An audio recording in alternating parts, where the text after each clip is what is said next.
valorização da produção e do consumo de alimentos naturais e orgânicos.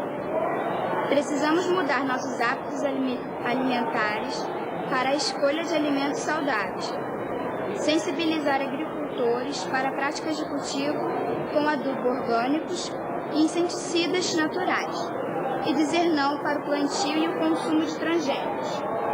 Com a participação da aluna Thaísa Tomás, aqui do Rio de Janeiro, que fez a leitura do 8º item da Carta das Responsabilidades Vamos Cuidar do Brasil, começa agora o Salto para o Futuro, um programa da TV Escola, canal da Secretaria de Educação à Distância do Ministério da Educação. Na edição de hoje, nossos convidados vão falar sobre a riqueza de espécies vivas existentes no planeta e sobre as ações necessárias para a sobrevivência dessas espécies. Para falar sobre esses assuntos, convidamos a gestora da comunidade virtual de aprendizagem Vamos Cuidar do Brasil, Tereza Mello, o professor do Departamento de Ciências Florestais da Universidade de São Paulo, Marcos Sorrentino, e a diretora técnica da empresa Menos Lixo, em São Paulo, Patrícia Blau. No projeto de educação ambiental de uma escola em Porto Alegre, reaproveitamento e reciclagem são palavras-chave. E o lema vale para óleo de cozinha, papel e sucatas. Veja na reportagem. Cortar o papel, furar e colocar alças são algumas etapas da confecção de pequenos blocos na Escola Municipal de Ensino Fundamental Professor Gilberto Jorge. O objetivo é o reaproveitamento, né? Então, assim, a gente separa, fizemos uma separação desses papéis, alguns a gente não vai poder utilizar, então a gente coloca no lixo e falamos já com os funcionários para eles botarem no lixo seco, no dia da coleta seletiva. Outros papéis a gente vai aproveitar para reciclar, ou seja, a gente vai formar novo papel. E aqueles papéis que ainda podem ser reaproveitados, então a gente está fazendo os bloquinhos para reaproveitamento do papel. O trabalho de reaproveitamento foi acompanhado com interesse pelos alunos. Esta folha foi utilizada só de um lado, o outro lado ainda está em branco. Então a gente pode reaproveitar essa folha. E nós aqui do grupo da Educação Ambiental estamos reaproveitando essa folha, esse espaço em branco, para fazer os bloquinhos. Além da atividade de reaproveitamento de papel, o grupo também discutiu sobre a importância da reciclagem do óleo de cozinha. E a importância também de a gente não colocar o óleo de cozinha usado no ralo da pia, porque ele vai para o Guaíba e vai dificultar o tratamento dela, da água. E também pede para vocês não colocarem o óleo de cozinha na terra, porque ele vai para os lençóis subterrâneos e vai contaminar mais a nossa água. O tema da educação ambiental ele perpassa por todos os projetos. Na hora do planejamento, ele é um dos eixos que é observado em todos os nossos projetos. Então, desde o plantio de canteiros na horta, turmas fazendo receitas de xaropes, de pomadas, ervas medicinais, enfim. Cada projeto vai dizendo como é possível fazer a entrada deste tema, né? Nas aulas de educação física, o trabalho começou em sala com objetos de sucata sendo transformados em brinquedos. O objetivo principal é fazer a parceria com as professoras de primeiro ciclo que estão trabalhando esse ano com o projeto Brinquedo e Brincar e Coisas de Criança. Então, dentro do projeto, né, de sala de aula surgiram várias questões e uma delas era se pode fazer brinquedo com sucata, com o que é lixo, com o que a gente não usa mais. Então, nas aulas de educação física eu procurei aliar, né, trazer alguns materiais como garrafas, as caixinhas de leite, de suco, latas, e então fazer alguns brinquedos que já são antigos, né, para nós. O mais importante assim é estar junto com as crianças, né, junto com eles, vendo essa transformação, o que dá para fazer. E isso é que é o mais legal da atividade. Fazer dado, fazer um monte de coisa. Jornal, e minha calça a gente fez bolinha, depois a gente brincamos de boliche. E ao final, foi só levar os brinquedos para a quadra e se divertir.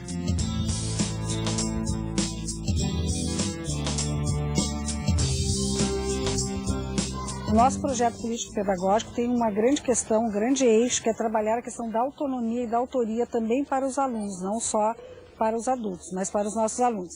Então a questão ambiental, enquanto um tema pedagógico, vem dando aporte para isso, para que a gente possa desenvolver o protagonismo juvenil, fazendo com que esses jovens, através da questão do meio ambiente, possam se tornar responsáveis pelo local onde eles vivem e contribuir para ações para toda a sua comunidade.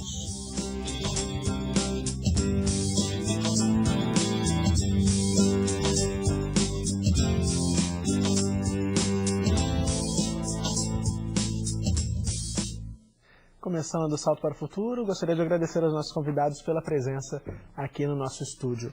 Tereza, nós vimos ali na reportagem o pessoal da Escola Gilberto Jorge cuidando um pouquinho mais de Porto Alegre, né? A menina até disse que não pode jogar óleo de cozinha na pia porque ele vai para o Guaíba, o rio lá que corta a cidade.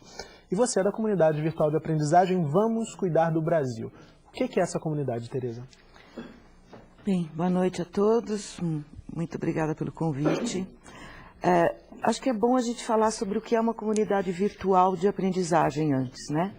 Porque uma comunidade virtual é um grupo de pessoas que se reúnem com os mesmos interesses, em torno de um mesmo tema, mas usando a internet. Essa é uma comunidade virtual, que pode ser de relacionamentos, etc. e tal. Quando ela é de aprendizagem, é que existe uma intenção educativa, né? Portanto, a comunidade virtual de aprendizagem Vamos Cuidar do Brasil é mais uma instância de reflexão, de debate, de resoluções da própria Conferência Infanto-Juvenil pelo Meio Ambiente.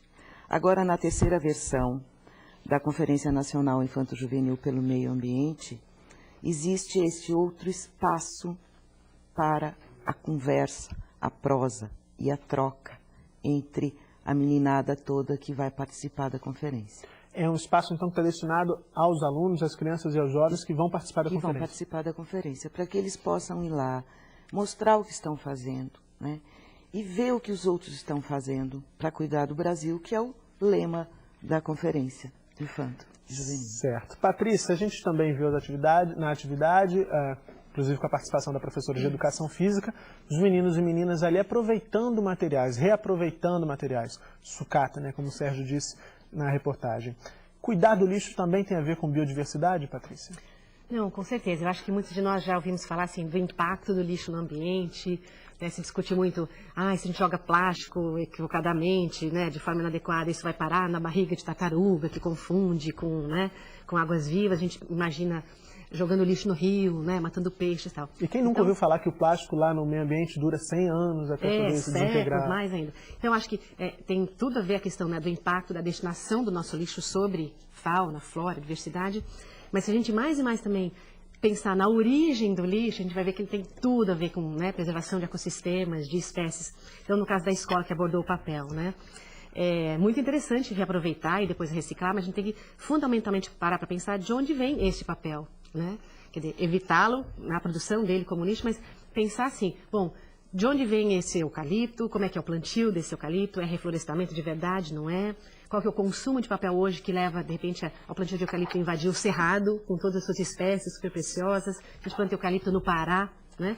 Então, se a gente mais e mais na escola trabalhar de onde vem tudo que a gente usa, que acaba virando lixo, a gente vai fazer mais ainda essas associações, né? A aluna comentou, precisamos mudar nossos hábitos alimentares, certamente. Precisamos, fundamentalmente no Brasil, mudar esse padrão de desperdício de alimento, né? Porque esse alimento desperdiçado custou muito para a agricultura e estamos lá, né, desmatando áreas, degradando áreas para transformá-las em lavoura, em pastagem, né? Então, incluir a discussão do lixo desde a sua origem, né? Fazendo essas conexões com ambiente preservado, biodiversidade. E, Paulo, a gente hoje também vai falar da questão da biodiversidade, como a Patrícia já começou a falar ali, é que por muito tempo no Brasil a gente falava de biodiversidade pelo viés da ameaça da extinção. Campanhas alertando sobre a extinção de espécies como do mico-leão-dourado, da arara azul e algumas outras tantas. Como é que está esse panorama brasileiro da biodiversidade? Assim, essas espécies que eu citei, por exemplo, ainda estão sofrendo ameaça de extinção? Grande parte delas continuam a sofrer ameaça de extinção, outras novas começam a ser extintas, entram para a lista de animais, de espécies vegetais em extinção, mas o principal problema é que se nós não enfrentarmos a questão da do diálogo com a diversidade, a questão da compreensão sobre a importância do outro, e estivermos sempre centrados apenas em nós próprios, apenas na compreensão homogênea e homogeneizadora do mundo e da vida, essas espécies cada vez mais estarão em extinção. Então, a discussão sobre a não extinção de espécies animais, de espécies vegetais, ela é muito oportuna porque ela nos obriga a pensar, a conversar, a discutir sobre como é importante para a vida de cada um de nós trabalhar com a diversidade de cultura, de saberes, de sabores. Os nossos sabores são homogeneizados pelo açúcar e pelo sal. E nós deixamos de compreender o sabor e sentir, né, o sabor de cada fruta, o sabor num suco, o sabor de um chá, porque colocamos um monte de açúcar, um monte de sal na comida. Então, a discussão sobre a diversidade de espécies animais passa pela discussão, pelo debate sobre a importância da diversidade no dia a dia. Quando a gente viaja de um país para o outro, a gente encontra hoje seres humanos exatamente iguais. A diversidade de indumentária, a diversidade de culinária local vai sendo toda homogeneizada. Hoje, a ditadura da carne, do consumo da carne, vai se espalhando por todo o planeta. A China e a Índia, que eram países que quase não consumiam carne, consomem cada vez mais. É sinônimo de melhoria de qualidade de vida comer carne. E a gente não para questionar que cada quilo a mais de carne consumido pelos humanos significa um pedacinho a menos da floresta amazônica, um pedacinho a menos do cerrado, porque vai se colocando pasto para alimentar os carnívoros do planeta. Muita coisa, né? Tereza, com relação à diversidade também, felizmente, nós estamos num país, o Brasil, que é multicultural. E ao longo dessa semana, um dos convidados chamou a atenção para as relações diferenciadas que os diversos povos que constituem o nosso país estabeleceram ao longo do tempo com a natureza, com o meio ambiente. Ele citou o caso dos indígenas, que não se veem como habitantes do planeta, e sim como partes desse todo.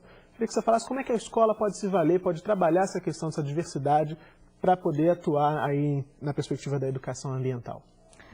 Tem a ver com o que o Marcos falou agora, né? De perceber o outro e perceber a cultura do outro e entender a cultura indígena, que já é um nome engraçado, esse negócio de índio, né? Porque nós não estamos na Índia como achavam que a gente estava, né?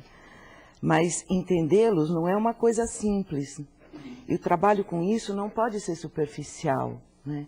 Não pode ser aquele olhar o outro, mas olhar o outro como alguém extravagante, alguém assim, diferente de mim, mas que eu olho assim com espanto demais, né? A relação do índio com a natureza é porque ele mora lá, né? Quando ele mora lá, a relação é no espaço natural que ainda não foi modificado pelo homem. Essa ideia de que o meio ambiente é só esse tipo de espaço, né? Há muito tempo a gente sabe que não existe mais. Que o meio ambiente pode não ser natural, ele pode estar extremamente modificado pela ação humana, mas ele continua sendo o meu meio ambiente, né? Sem dúvida, conhecer como os índios tratam o seu espaço pode nos dar indicações de como deveríamos tratar o nosso, né? Patrícia, antes da gente começar o programa, a gente já conversava bastante sobre a questão do lixo e você trouxe um dado alarmante, que a média de produção de lixo por cada um de nós, habitantes do país, está em torno de 1 quilo de lixo por dia. Eu até perguntei para a Patrícia, 1 quilo por ano? E ela riu, assim, não, é 1 quilo por dia, variando aí de acordo com a região do país. E aí, Patrícia, a gente sabe que esse lixo, ele ainda não é um lixo tratado. Tem uma pesquisa do Fundo Mundial para a Natureza, o WWF, feita em parceria com o IBOP, foi divulgada em junho, e constatou que 67% dos brasileiros entrevistados não separam lixo reciclável e somente 5% encaminhariam aí esse lixo, o lixo orgânico, para a transformação em adubo. Por que é tão difícil estabelecer essa cultura do reaproveitamento e da reciclagem de lixo? Bom, eu sou educadora, eu acho relativamente fácil. Dá um trabalhinho, mas a gente tem que, né, acreditar no potencial humano para mudança. Eu acho assim que muitas coisas nos levam a achar que lixo é um problema, mas ainda nem tanto, né? Então, quando a gente, ainda mais estando no Brasil, as pessoas falam, pô, mas tem espaço sobrando no Brasil para ter mais aterros e lixões. Então, uma coisa que a gente tem que construir é esse nosso hino, gigante pela própria natureza. Porque hoje, mesmo locais que têm coleta regular, não são todos no Brasil, e aterros sanitários, que são exceções, mesmo assim, varrer lixo para baixo do tapete basicamente um aterro, é isso, varrer lixo para baixo do tapete. Então a gente tem que mais e mais fazer as pessoas sentirem isso, esses limites físicos, geográficos, porque elas imaginam hoje. Imagina não, você pergunta para alguém na rua, senhor, para onde vai seu lixo? A pessoa fala, eu jogo fora. Você fala, mas onde é o fora? Ah, agora você me pegou. Né? O fora pode ser muitas vezes do lado da casa do outro. É longe de mim, pertinho de você, né? Então a gente tem que tornar essa discussão mais concreta, mostrar para as pessoas, olha para onde vai, olha o que de fato acontece. Temos que também desmistificar essa ideia do degradável, né? Porque está sendo mais e mais popularizado esses tempos de decomposição dos resíduos, e as pessoas falam, então tudo bem jogar comida no lixo porque vira adubo, né? Casca de banana, tudo bem, em 6 meses. Então a gente não está entendendo que aterro ou lixão são áreas tão estranhas que às vezes nem há decomposição direito, né? Então há pesquisas que eu sempre comento no meu trabalho educativo assim, se encontra às vezes pãozinho em aterro com 30 anos de idade, hambúrguer, salsicha, né? Porque um aterro, lixão, às vezes não é uma condição adequada para decomposição. Estou dando exemplos de mitos, né? Muitas coisas também que a gente usa, por exemplo, papel, como foi abordado na escola, né? As pessoas acham que tudo bem gastar papel porque é um recurso renovável. A gente não pensa no impacto da produção disso em termos de consumo de água, de solo. A gente planta hoje um pé de eucalipto, leva 7 anos para estar no ponto de corte. Quando se corta, isso rende apenas 50 quilos de papel. Então a gente não entende assim, o que vem antes e o que vem depois. E, por exemplo, separar resíduos. Na verdade, operacionalmente é muito fácil, né? Tem gente que faz o pé nas costas, separa, tem várias, né, subcategorias. Mas tem que ter uma motivação aí por trás, né? E acho que uma das dificuldades nossas também que as pessoas sentem, elas não se sentem agentes de transformação. Elas falam, o que adianta eu separar se meu vizinho não faz, né? Acho que é um desafio para nós educadores resgatarmos esse poder pessoal. Recursos naturais são elementos da natureza usados pelas sociedades humanas, aqueles valor para o desenvolvimento da civilização, a sobrevivência e o conforto das pessoas. Podem ser renováveis como a água, a energia do sol e do vento, a flora e a fauna que não estão em extinção. Ou não renováveis, como o petróleo e os minérios. Sozinho, na mata ele vive. Sozinho, na mata ele ama. Da mata ele come. Da mata ele vive. Sozinho, na mata. Da mata ele morre, é mato, é mata, ele vive. Em Porto Alegre, a Comissão de Meio Ambiente e Qualidade de Vida da Escola Municipal Anísio Teixeira faz uso da linguagem teatral para apresentar temas ambientais a alunos, professores, funcionários e toda a comunidade.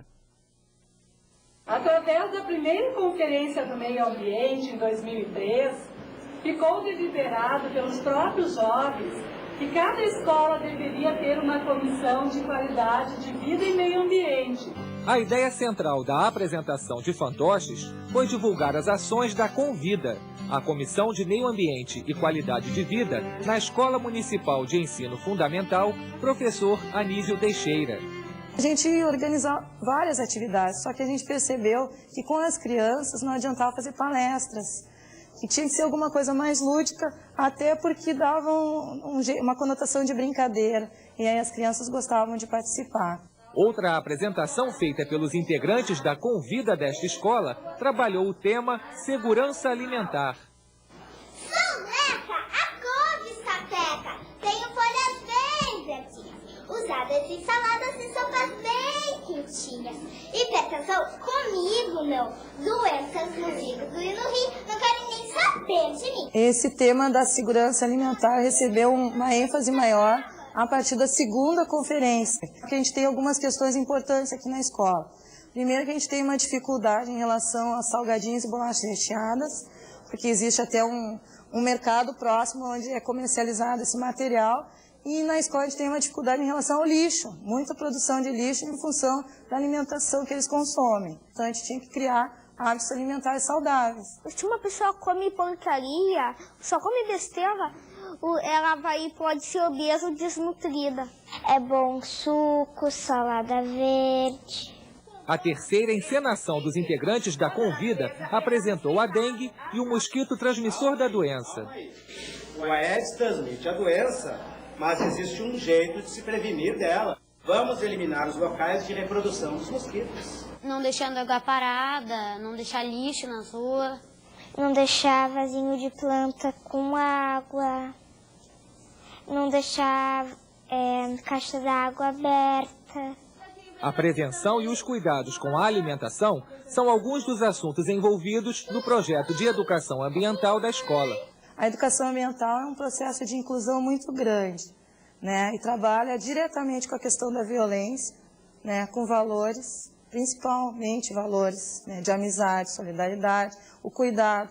E a educação ambiental não é só a questão assim, a horta separada, o verde, é a gente com a gente mesmo. Na medida que tu entende que cada um tem o seu papel fundamental, né, na preservação desse ambiente onde vive, né, eu posso estar fazendo pouco, mas fazendo a minha parte, isso vai contribuir para que todos possam viver melhor. Estamos neste processo, entre acertos e erros, vamos construindo uma consciência ambiental em nossa comunidade escolar. Bom, nós recebemos aqui, Marcos, um e-mail da Tânia Colodetti e 30 cursistas formandos do curso normal. Um abraço a todos, eles são do Instituto de Educação Governador Roberto Silveira, do Polo de Tecnologia Educacional. E tem uma notícia boa, a Tânia e os cursistas dizem que receberam hoje o livro, a publicação Mudanças Ambientais Globais, Pensar Mais Agir na Escola e na Comunidade. A gente espera que eles aproveitem bastante a publicação, viu, Tânia? Agora, ela pergunta se é viável, se é interessante integrar a proposta do livro à prática pedagógica da escola, envolvendo aí todos que estão relacionados à comunidade escolar, diretores, orientadores, coordenadores, professores, alunos, funcionários e família dos alunos e comunidade em torno da escola. A proposta das convidas vai exatamente por aí, como a gente viu na reportagem, né, Marcos? Exatamente. Tânia e companheiras e companheiros das escolas, né? A questão da Conferência Nacional do Meio Ambiente, esse material que está sendo recebido, é uma forma de estimular as pessoas a entrarem num movimento de cuidados com o Brasil. É um momento de envolvimento, mas esse envolvimento ele não pode se limitar à conferência, às atividades da conferência. Então, a criação da convida dentro da escola, trazer a questão ambiental para o projeto político-pedagógico da escola, trazer a questão ambiental para o dia a dia da sala de aula, significa promover processos participativos na escola. A questão ambiental, o cuidar, né, do planeta, as mudanças ambientais globais, ela só tem uma forma de ser enfrentada. Não é com apenas medidas técnicas, tecnológicas. A forma de ser enfrentada é nós aprendermos ou reaprendermos a dialogar, a nos encontrarmos e estabelecermos novos pactos, novas formas de enfrentarmos os problemas que são novos também. A questão ambiental, a questão ecológica, ela não era conhecida há 200 anos atrás ou por outras formas de organização dos humanos, ainda hoje. Ela é um problema típico da nossa forma de civilização, do nosso modo de produção, do nosso modo de consumo. Para ser enfrentada, ela precisa de novos pactos entre os humanos. E esses novos pactos exigem que a gente reaprenda o diálogo. E esse diálogo ele pode ser feito no projeto político-pedagógico, ele pode ser feito no grêmio da escola, mas há uma proposta feita pelo MEC, que é essa proposta das convidas, das comissões de meio ambiente e qualidade de vida dentro da escola, que deve se espraiar para comunidades de aprendizagem sobre meio ambiente e qualidade de vida fora da escola. Cada estudante, cada professor, cada pessoa da comunidade escolar pode contribuir para criar na comunidade como um todo novas convidas, novos círculos de aprendizagem participativa, os círculos de cultura que o Paulo Freire falava. Pessoas que aprendem participando, que se reúnem e falam. Quais são os problemas socioambientais? É o desemprego? É a questão do ônibus? É a água poluída? São inúmeros problemas socioambientais que tem na nossa comunidade e nós não podemos ficar com a boca escancarada, cheia de dente, esperando as soluções chegarem. Nós podemos nos organizar, debater os problemas e apresentar soluções. Soluções que são individuais, soluções que são do grupo e soluções que são de políticas públicas, soluções que têm que ser apresentadas, cobradas dos governantes, das empresas, das organizações sociais que tem na nossa comunidade. Eu queria... Sim, à vontade, eles dois. Joel? Queria pegar carona aqui, para dizer que a escola deve ser, não só pode ser, um centro de produção de conhecimento, né? Nesse sentido, a construção da questão ambiental, que se dá ao longo do tempo na história da humanidade e se dá ao longo do tempo na nossa história pessoal de vida, porque a gente vai construindo essa questão dentro de nós a partir das informações que recebemos, inclusive da escola, né? Mas passando pela mídia e pelas outras instâncias da sociedade. A escola pode produzir conhecimento sobre o que acontece naquele local, porque só quem mora ali sabe o que acontece ali. Quem está longe não sabe. Portanto, ir beber na fonte daquelas pessoas que moram há mais tempo no local, né? Na própria tradição oral, que às vezes desvenda algumas coisas para a gente, buscar o que tem de registro de imagem daquele local no antes, no agora, pensando em biodiversidade. Que bicho que tinha aqui que meu avô me conta, agora não tem mais, por que não tem? E construir esse conhecimento a respeito do seu local. O que você está dizendo, a escola pode virar, e acho que seria interessantíssimo, um núcleo de pesquisa dentro daquela comunidade, daquela realidade, como é que é? Ela tem essa função, né? De fazer a pesquisa, sistematizar essa pesquisa e tornar pública essa pesquisa para a sua própria comunidade ou para o mundo. E hoje com a internet? Né? Hoje com a internet é para o mundo. Né? Você também queria aproveitar o Marcos para novamente abordar a questão do lixo, mas assim, a importância é a gente incorporar essa discussão de produção, consumo, lixo, nos mínimos detalhes das atividades. Então, por exemplo, vai se fazer um teatrinho como a escola fez, né? Aproveitar essa oportunidade para se discutir como é que nós vamos fazer o cenário, de onde vêm os materiais que compõem esse cenário, depois que acabar essa intervenção, essa peça teatral, para onde vai isso, quanto custou, né, em termos ambientais, como a própria escola pode dar um bom exemplo no que ela consome, né? Quer dizer, você falou de dificuldade de separar lixo, resíduos e tal. Muitas dessas escolas têm campanhas para arrecadar resíduos, né, recicláveis, mas o próprio papel da diretora da escola, o papel, fisicamente, está no lixo, né? Então, acho que é muito interessante que a escola tenha no seu projeto pedagógico toda uma discussão sobre o seu próprio consumo. E aí eu vou continuar com você, continuar falando de lixo. Uhum. A Tânia Bageston, do SESC de Chapecó, em Santa Catarina, enviou um e-mail. Tânia, obrigado pela participação. E ela disse que é uma prática comum nas escolas a construção de maquetes, inclusive também quando vai se trabalhar a questão da educação ambiental, para vários fins. No entanto, falando em educação ambiental, ela pergunta quais materiais, além do papelão, são sugeridos para essas construções, visto que o isopor não é biodegradável. Tá. Você falava desse conceito de biodegradabilidade antes do programa começar. Eu acho interessante a pergunta, mas na verdade a questão de ser biodegradável não é tão importante quanto se pensar se aquele material é durável ou se é descartável, né? Então, na verdade, eu acho que o rico, né, num trabalho, num projeto na escola, é discutir com os alunos assim, com eles, né, de forma, né, participativa, o que pode ser usado para fazer uma maquete. Eventualmente, já até existe algum isopor no lixo que vem na geladeira de alguém, tudo bem, vai ser aproveitado, né?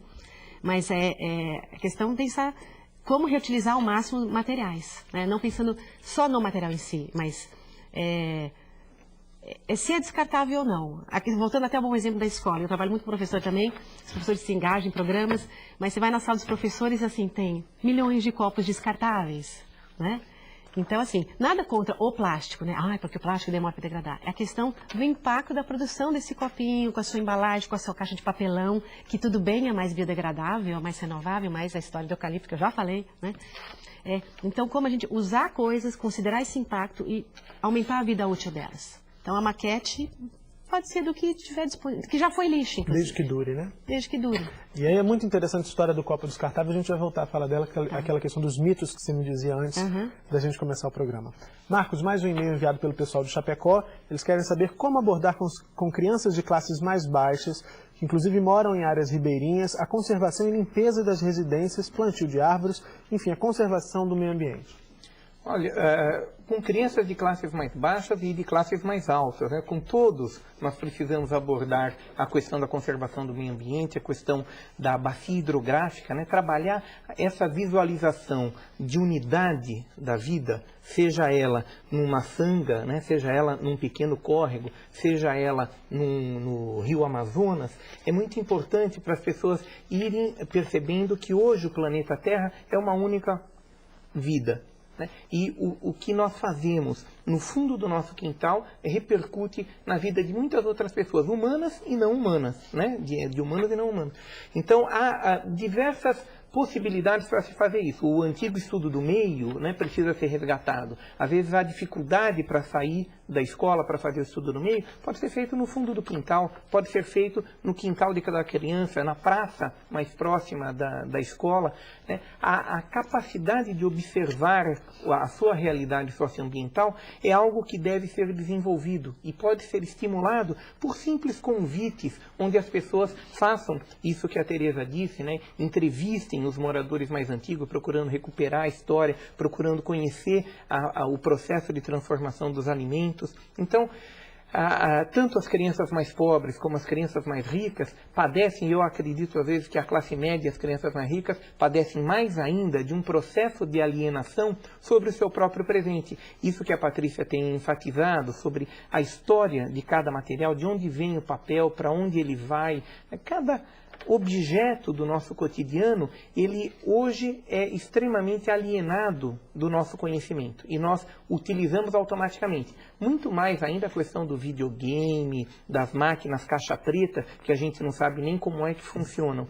Então, a impressão que eu tenho é que trabalhar com crianças pobres ou com crianças ricas exige, por parte do educador, da educadora, uma postura de questionamento, de perguntar, o exercício constante de aprender junto, porque às vezes aí um sabe uma resposta, outro sabe outra, e a gente vai construindo as formas não só de conhecer aquilo, mas também de nos potencializarmos para transformar aquela realidade. Até porque, Tereza, um convidado essa semana já disse aqui que as pessoas com menor poder aquisitivo consomem bem menos.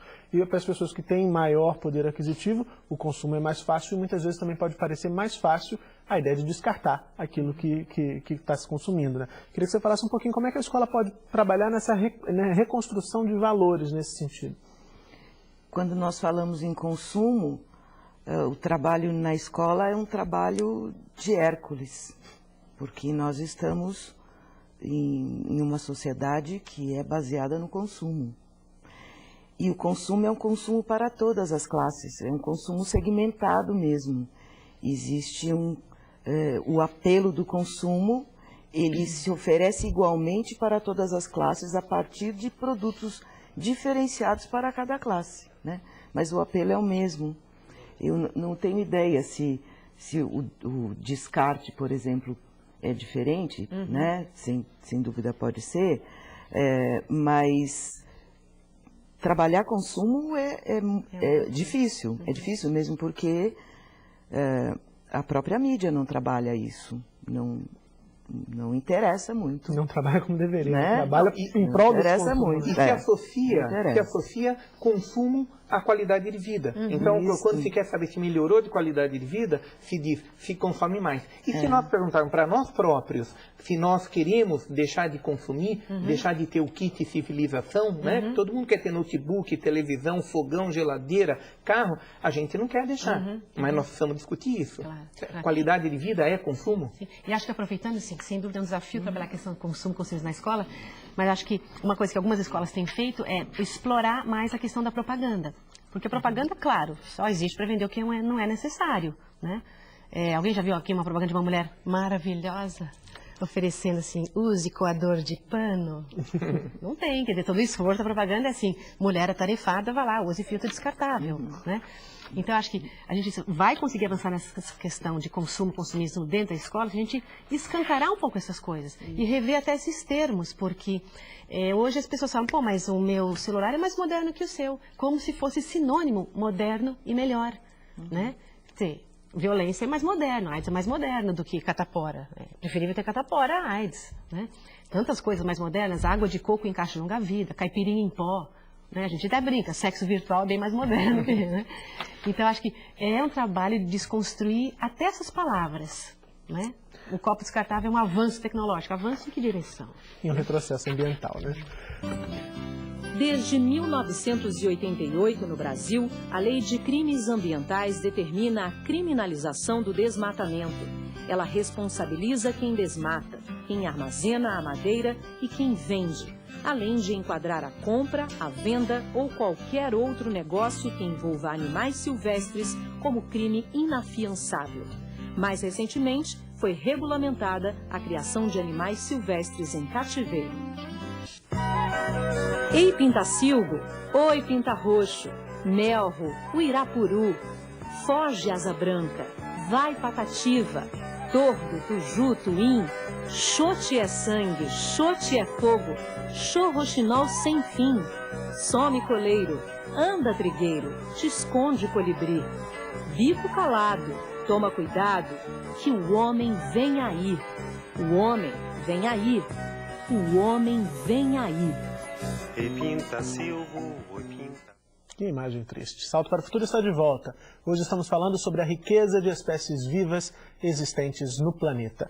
Tereza, o boletim que os professores receberam, também está no site do Salto, traz lá uma pergunta. É excessivo o peso das responsabilidades colocadas para as novas gerações, herdeiras dos problemas que hoje ameaçam o planeta Terra e que, no entanto, deverão encontrar as saídas viáveis? O que você acha a esse respeito? Eu acho que eu, por exemplo, com uma geração que já não é nada nova, eu não gostaria de colocar esse peso nas novas gerações, né? Como se trabalha a questão ambiental na escola e como se encara o meio ambiente na escola, pode acabar dando esse caráter até de catástrofe mesmo, né? Como uma responsabilidade desses que vem vindo aí, quando a gente já está fazendo estrago há muito tempo, especialmente a partir da Revolução Industrial, aí, da Segunda Guerra, como o próprio material da conferência traz para a gente. Eu, de minha parte, eu estou fora, eu gostaria de não deixar, mas eu queria saber o que o Marcos... Porque o Marcos é de uma outra geração, já depois da minha, então acho que ele pode falar sobre eu acho isso. que não só é excessivo, como é equivocado, né? Nós não podemos jogar nas costas das crianças, dos professores e da escola toda a responsabilidade por construir novas sociedades, um novo planeta. A gente precisa assumir a responsabilidade que são, sim, os adultos os responsáveis pela educação das crianças e os adultos que estão dentro e que estão fora das escolas. Então, o processo de educação ambiental, a fala mais comum é: adulto não tem mais jeito, tem que educar as crianças. É sacanagem com as crianças. Nós temos que ter as crianças juntas, temos que educá-las, mas temos que dar o exemplo. Até porque, pensando no planeta, ninguém deixa a casa cair para o filho reformar quando crescer. Exatamente. Não dá para fazer isso com o planeta, que é algo bem mais sério e mais covarde ainda, como você está dizendo. Queria continuar te ouvindo, Marcos. O desmatamento saiu hoje, falando do desmatamento, saiu hoje uma avaliação do Instituto Nacional de Pesquisas Espaciais, o INPE, apontando aí para a queda do desmatamento na Amazônia no último mês de julho, felizmente, uma boa notícia.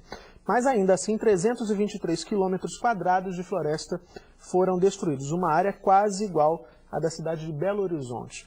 Por que é tão difícil frear essa destruição da floresta, Marcos? E aí, pensando também que queimando a floresta, a gente está botando em risco também várias espécies animais que também vivem lá. Exatamente. A nossa ex-ministra Marina Silva construiu bravamente um pacto com 12 ministérios para conseguirmos esses números de queda no desmatamento. Nos últimos 4 anos, nós tivemos quedas sucessivas. Nesse início de ano, tivemos novamente um aumento e ele volta a cair, porque há toda uma ação junto com a Polícia Federal, junto com diversos ministérios, no sentido de enfrentar essa questão do desmatamento, não apenas combatendo um ou outro de forma exemplar, mas construindo uma política que a gente chama de estruturante de enfrentamento do desmatamento. Agora, ela não pode estar calcada apenas na repressão, no que a gente chama de comando de controle, na fiscalização, no licenciamento. Ela precisa estar calcada na presença do Estado nos locais onde há desmatamento. O Estado tem que estar presente em toda a Amazônia brasileira, e o Estado estar presente é termos salas verdes, onde as pessoas possam acessar livros, é termos atenção para a escola. O programa Mais Educação do MEC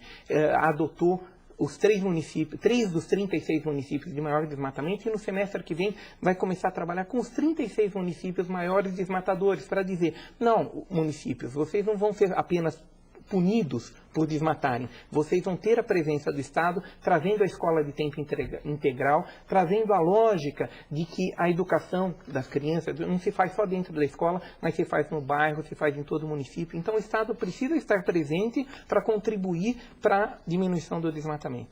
Patrícia, recebemos uma pergunta enviada pela Fátima Guerreiro de Santa Catarina. Santa Catarina está participando bastante do programa de hoje, que bom. Ela diz que o processo de desenvolvimento nos leva a uma cultura dos descartáveis. como repensar e trabalhar essas questões do consumo desenfreado dentro das escolas. Você já falou um pouquinho disso.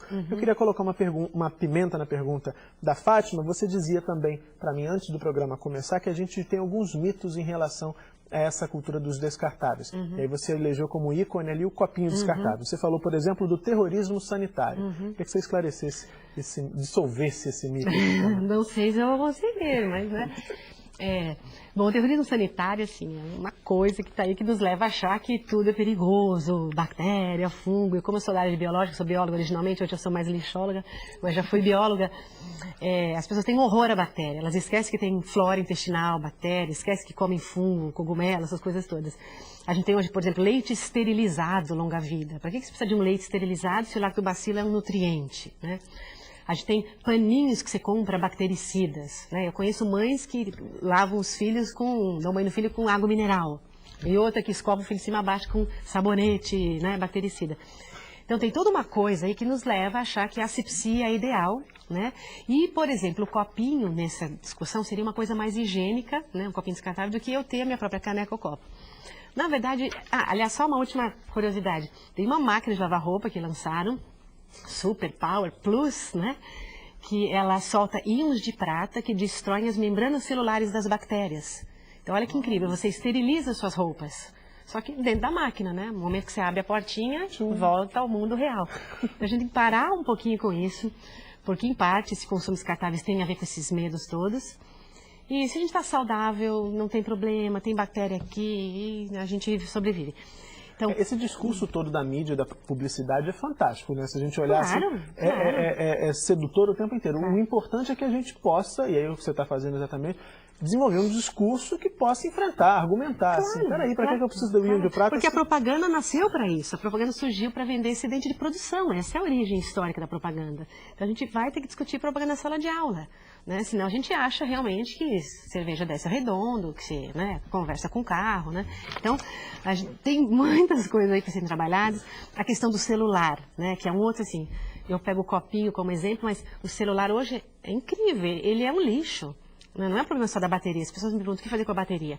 Mas a gente tem equipamento funcionando sendo descartado. É verdade. Né? Porque é tão fácil você trocar, você completa com R$1,99 e você tem um agora que faz...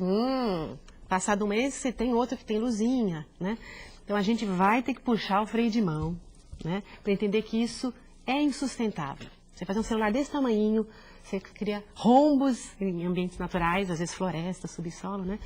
Então, a gente vai ter que parar para analisar o que é supérfluo, o que é indispensável, o que é a moda, né, coloca. A gente vai ter que fazer um escudo. E aí, Tereza, o papel da escola, de novo, parece que a gente está andando um pouco em círculo, mas não é, porque realmente a questão é fundamental e é central. A escola tem um papel fundamental para problematizar essa relação, inclusive o próprio professor, se ele está lá trocando celular todo ano, alguma coisa tem de errado também com ele. Com certeza. Tem uma coisa decorrente dessa descartabilidade das coisas que é preocupante, porque descarta-se as coisas e as pessoas, né? Então as relações são descartáveis, as pessoas são descartáveis, os amigos são descartáveis, o seu lugar é descartável, tudo é descartável. Tudo bem que a gente está aqui de passagem, mas também não precisa ser tão efêmero, né? E sem laços, né? E tão descartável tudo. Você dizia com muita razão que a gente tem que desvendar as coisas da propaganda e as coisas da mídia, né? Vocês já tiveram a oportunidade de ouvir falar sobre educomunicação aqui ao longo desta semana.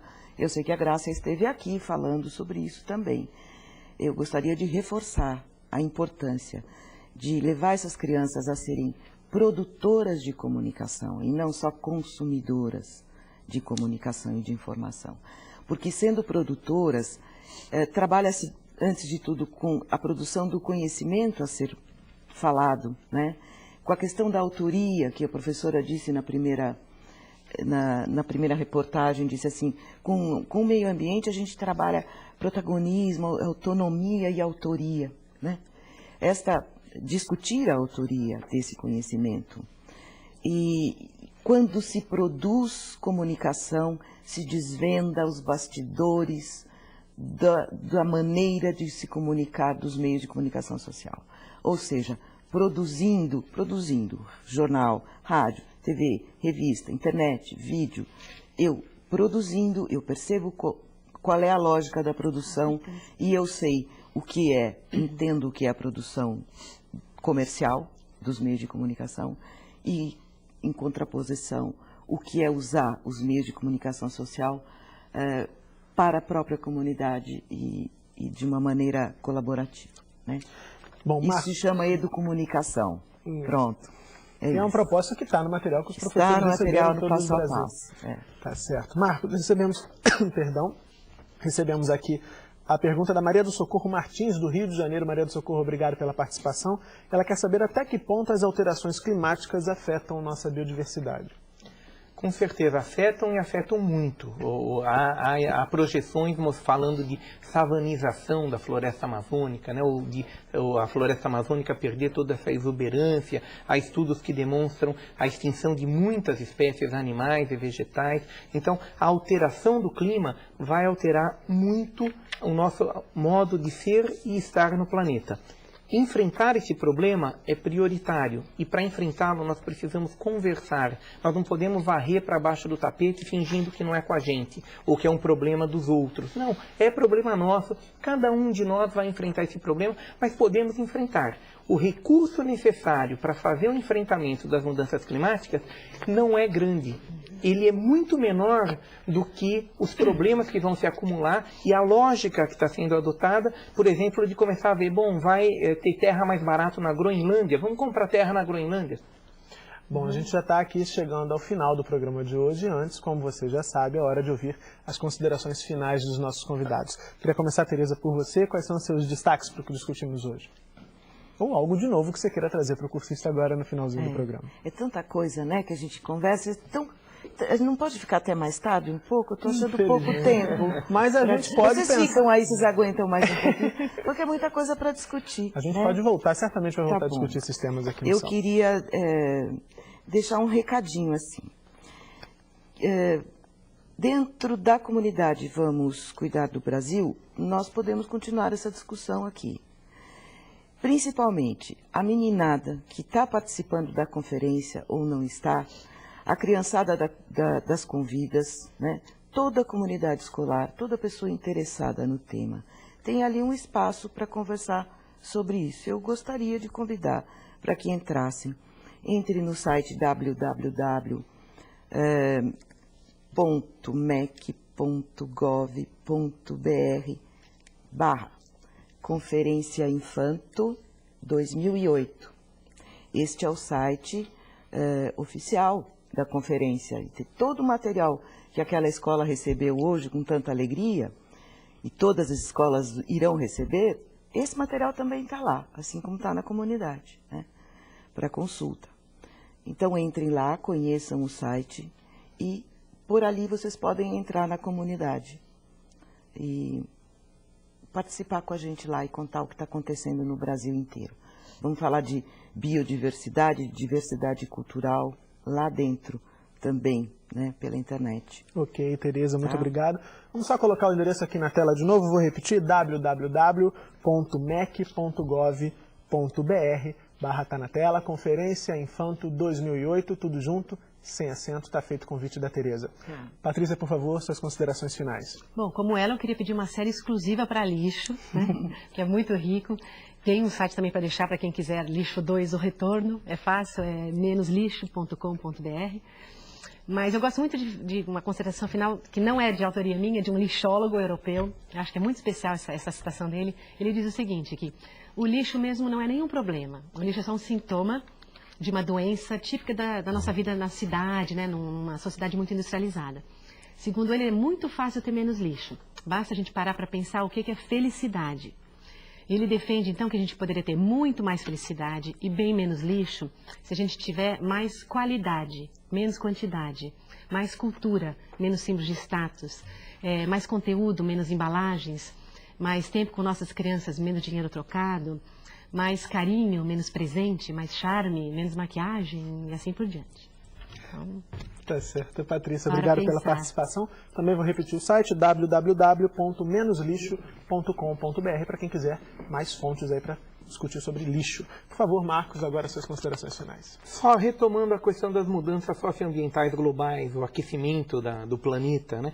É importante nós debatermos, discutirmos e agirmos nesse sentido. A gente sabe de cidades na Alemanha, por exemplo, que gastam mais recurso por ano para enfrentar as mudanças socioambientais globais que todo o continente africano, que todo o país chamado Brasil. Então, é importante que a população brasileira reivindique olhar de frente para o problema e investimento de recursos para que a gente possa enfrentar essa problemática, mas mais do que se adaptar a essa problemática, enfrentar os problemas que estão levando a as causas desses problemas, né? Então, o nosso modo de produção, o nosso modo de consumo, essa discussão sobre felicidade, sobre qualidade de vida. Ok, Marcos, muito obrigado pela participação. Bom, antes de encerrar o programa, eu tenho um recado para você, professor. É hora de começar a fazer os vídeos que vão ser exibidos na Semana de Poesia aqui na TV Escola. Pode ser a poesia preferida dos seus alunos ou poemas que eles mesmos criaram. Para participar, basta mandar o material em vídeo, mas fique atento. É muito importante que junto com o vídeo venham algumas informações, como o nome da escola, o nome de quem aparece no vídeo, o título e o autor da poesia. Depois de tudo pronto, é só mandar para a nossa produção no endereço Rua da Relação, número 18, quarto andar, Centro, Rio de Janeiro. O CEP é 20231-110, está aqui na sua tela. Estamos esperando o seu vídeo. Termina aqui a série Mudanças Ambientais Globais. Participaram do programa de hoje Tereza Mello, gestora da comunidade virtual de aprendizagem Vamos Cuidar do Brasil, Marcos Sorrentino, professor do Departamento de Ciências Florestais da Universidade de São Paulo, e Patrícia Blaut, diretora técnica da empresa Menos Lixo em São Paulo. Ao longo de toda essa semana, abrimos e encerramos os programas com alunos de diferentes regiões do país, lendo trechos da Carta das Responsabilidades Vamos Cuidar do Brasil. A carta foi elaborada por estudantes que participaram da 2ª Conferência Nacional Infanto-Juvenil pelo Meio Ambiente. E agora você fica com o último trecho do documento. A gente se vê na próxima série. Tchau. Reeducação alimentar, respeitando os hábitos dos povos. Elaboração de projetos de segurança alimentar como cardápio escolar balanceado, resgate e socialização de conhecimentos tradicionais, receita de alimentos saudáveis e hortas escolares.